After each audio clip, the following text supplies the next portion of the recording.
यार मैं भी तो आलिम दीन बन सकता हूँ। ये रोजाना चांद पे थोड़ी जाते हैं पढ़ने के लिए, और ऐसा भी नहीं है कि 24 घंटे पढ़ते रहते हैं, खाते पीते सोते नहीं है, ऐसा भी नहीं है। बड़ा इजी हो गया है। सच्ची बात बताऊं आपको, 1400 सालों में इल्म दीन पढ़ना इतना आसान नहीं था जितना इस दौर में आसान हो गया है। हाँ, बुराइयां जरूर बढ़ गई मगर टेक्नोलॉजी की वजह से, और माशाल्लाह बहुत सारी तंजीमों ने ये काम किया। दावत इस्लामी आपके सामने, पहले देखे लोग एक मुल्क से दूसरे मुल्क सफर करते थे पढ़ने के लिए, उस्ताद ही नहीं होता था, एक दूसरे मदरसे में जाना पड़ता था। फिर कराची में भी, पूरे कराची में एक मदरसा होता था। अब माशाल्लाह गली गली मोहल्ले मोहल्ले मदरसतुल मदीना, जामियतुल मदीना खुल गए। फिर उसके बाद दावत इस्लामी ने तो और आसान कर दिया, इंटरनेट का दौर है, ऑनलाइन दरस निज़ामी शुरू करा दिया। आप रात को 12 बजे फारिग होते हैं अपने कारोबार से, रोजाना रात 12 बजे पढ़ना शुरू कर दें। 24 आवर्स में कभी भी इल्म दीन पढ़ना है, आप अपनी मर्जी के मुताबिक पढ़ सकते हैं। यानी इतना इजी हो गया। किताबें पहले खरीदनी पड़ती थी, अब डाउनलोड कर सकते हैं। तो टेक्नोलॉजी ने इल्म दीन सीखना आसान जरूर किया, मगर जैसे जैसे आगे बढ़ता गया जमाना, लोग इल्म से दूर हो गए, शौक खत्म हो गया, जज्बा खत्म हो गया। वो जो तड़प थी, दूसरे मुल्क सफर करके ऊंटों घोड़ों पे लोग आलिम बनने चले जाते थे।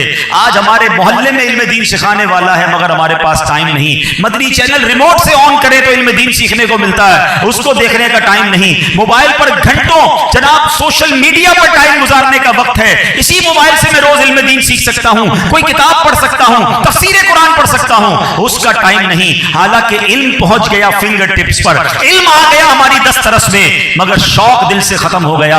अल्लाह अकबर। आज अल्लाह करे कि वो तड़प और शौक नसीब हो जाए तो इल्म सीखना तो बड़ा आसान हो गया।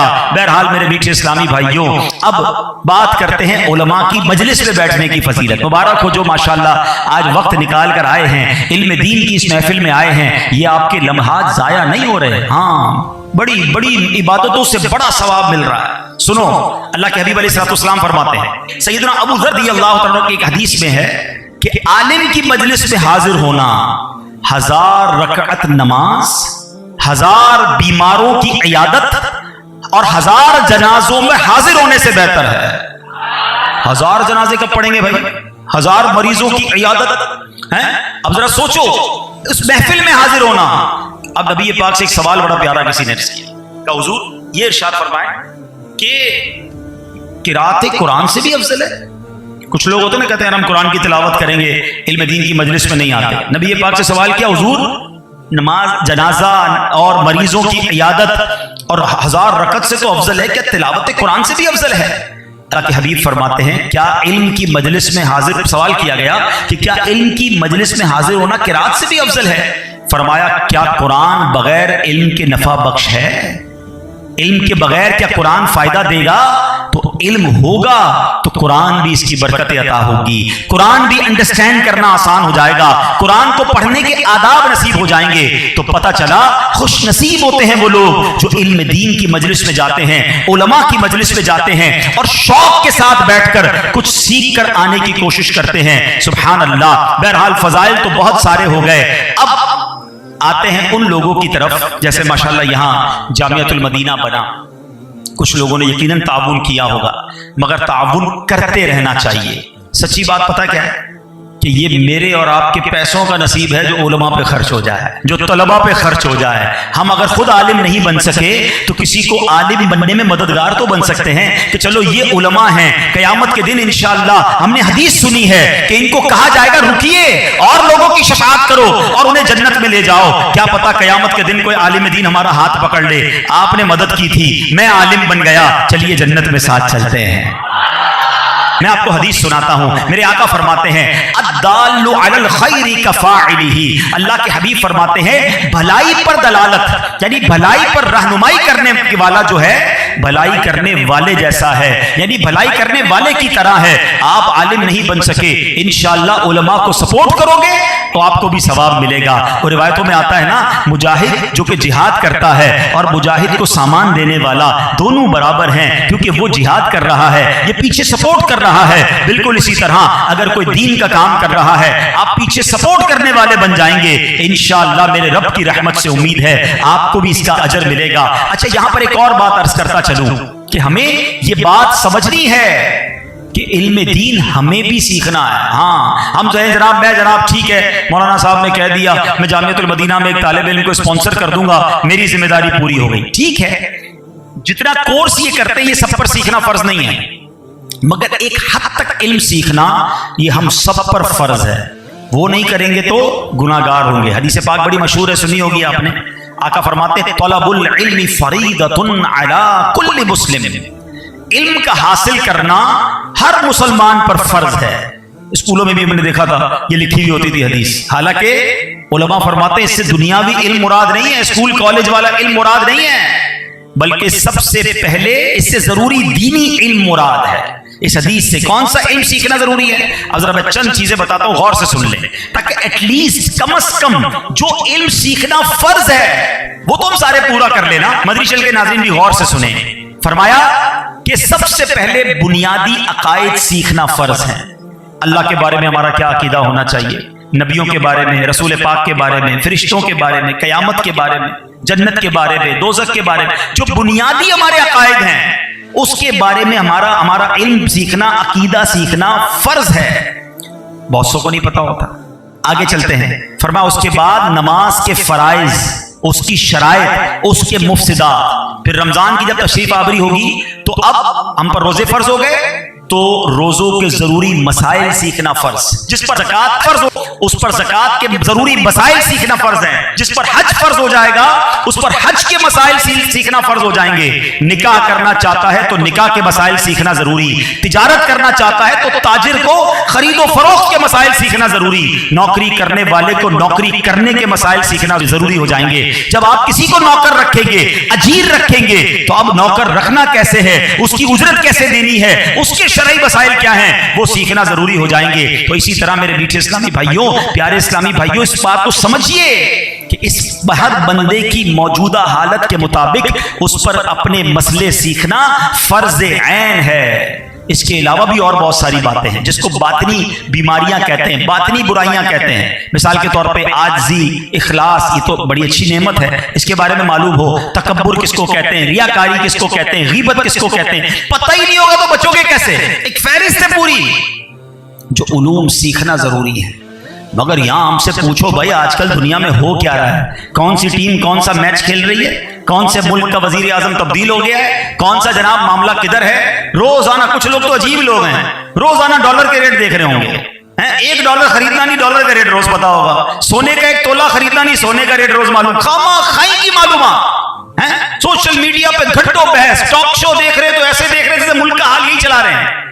تبدیلی آنے والی ہے, بڑا معاملہ چل رہا ہے, کوئی نئی کہانی ہو رہی ہے, سیاست میں کوئی بڑا معاملہ آ رہا ہے. اسی چکر میں زندگی گزر گئی, نماز پڑھنے آتی نہیں. اچھا پھر سوال ایسے کریں گے کہ جناب اچھا پھر چلے علماء کو آزمانے, خود تو کچھ آتا نہیں, چلے علماء کو آزمانے. یہ کبھی نہ کرنا. عالم دین کی بڑی اہمیت ہے اللہ اور اس کے رسول کے نزدیک. میں نے آپ کو احادیث کے ذریعے بتایا, اور آگے میں انشاءاللہ علماء کے ساتھ برتاؤ کیسا ہونا چاہیے یہ بھی بیان کروں گا. مگر لوگ خود کچھ نہیں سیکھتے اور علماء کا امتحان لینا شروع کر دیتے ہیں. ایک بار ایک شخص امام اعظم ابو حنیفہ کی محفل میں گیا اور کہتا ہے حضور ذرا یہ بتائیے کہ حضرت موسیٰ کی نانی کا نام کیا ہے. تو امام اعظم ابو حنیفہ سبحان اللہ, آپ کا تو مقام ہے, آپ نے فرمایا بیٹا وضو کے 4 فرض ہیں.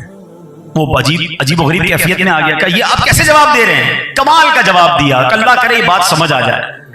آپ نے فرمایا بیٹا مرنے کے بعد تو سے یہ نہیں پوچھا جائے گا موسیٰ کی نانی کا نام کیا تھا علیہ السلام, تو اس سے نماز کے بارے میں سوال ہوگا. میرا بیٹا پہلے نماز سیکھ لے, وضو کے 4 فرض سیکھ لے, پھر اس کے بعد غسل ہے, نماز ہے, پاکی ہے, تلاوت ہے, جو مین چیزیں وہ تو سیکھو.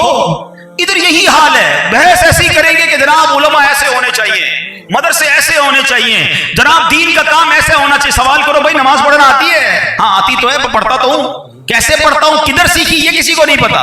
ایک عجیب سی بات بتاؤں, اگر ایک سوال کر لوں, بڑی تعداد میں لوگ باہر بھی بیٹھے ہیں, ہاتھ نہیں اٹھائیے گا, ویسے سوال ہے کتنے ایسے لوگ ہیں جن کو نماز جنہوں نے سیکھ کر پڑھی ہو. نماز کہاں سیکھی ہے آپ نے, کوشچن ہے. شاید جواب نہیں ہوگا, یار سیکھی تو نہیں, ہم نے تو دیکھ کر پڑھی ہے. आप छोटे थे तो अब्बू को देखा था, मस्जिद में आए तो बराबर में जिसको वुजू करते देखा वैसे ही वुजू कर रहे हैं। आज तक अंगूठे चूम रहे लोग वुजू में, क्योंकि उसने चूमते हुए ही देखा था ना लोगों को कि शायद अंगूठे भी चूमने होते हैं वुजू में, अजीब अजीब आवाजें निकाल रहे होते हैं, अजीब अजीब स्टाइल लोगों के वुजू में। किधर सीखे भाई? वो बराबर में वुजू अंकल करते थे, उन्हीं को देख के हमने ये वाला वुजू सीख लिया। अच्छा, नमाज किधर सीखी? तो जैसे लोग सफ में नमाज पढ़ते हैं ऐसे हम नमाज पढ़ते हैं। अभी तक कपड़े सीधे घोरे होते हैं नमाज के अंदर, वो हाथ उठाकर पहले पीछे हाथ ले जाएंगे, फिर उसके बाद हाथ बांधेंगे। ये किधर सीखा? वो मोहल्ले में एक बंदा ऐसे ही पढ़ता था, हमने भी ऐसे सीख लिया। मेरा सवाल है आप सबसे, सबसे पहला फर्ज नमाज है, किधर सीखा? कौन सी जगह पर इसका कोर्स किया आपने? आप कहेंगे यार नमाज का भी कोर्स होता है। अच्छा जनाब, तुम्हारी टाइपिंग सीखनी है तो उसका कोर्स है, स्कूटर सीखनी है तो वो भी किसी को साथ बिठाकर उसके गियर समझे थे, उसका क्लच समझा था, गाड़ी के लिए किसी इंस्टीट्यूट को ज्वाइन किया, दुनिया की सारी चीजें सीखी, नमाज सिर्फ देख के पढ़ना शुरू कर दी। कभी सोचा कि नमाज में कितनी बारीकियां हैं? और अगर नमाज ही दुरुस्त नहीं तो आगे क्या होगा? ये इल्म की कमी है। मैं आपको सही बताऊं, कुछ लोग ऐसे हैं जो रोज नमाज पढ़ रहे हैं, सर्दी में भी पढ़ रहे हैं, गर्मी में भी पढ़ रहे हैं, नमाज छोड़ते ही नहीं है, मगर नमाज ऐसी पढ़ रहे हैं कि नमाज ही उनके मुंह पे मार दी जाएगी। अहदीस में सबसे बदतरीन चोर वो है जो नमाज का चोर है।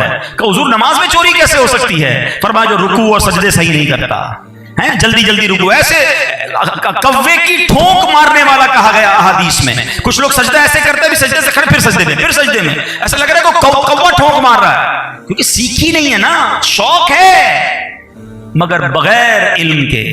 सोचो, तस्बीह फिरी पर दिल न फिरिया, की लेना तस्बीह पढ़ के हो, इल्म पढ़िया पर अदब न सीखिया, की लेना इल्म नु पढ़ के हो, इल्म सीखें फिर उस पर अमल करें, फिर अदब करें, फिर देखें क्या मिलता है। इधर तो इल्म सीखने के लिए भी कोई तैयार नहीं है। अल्लाह सलामत रखे दावत इस्लामी को।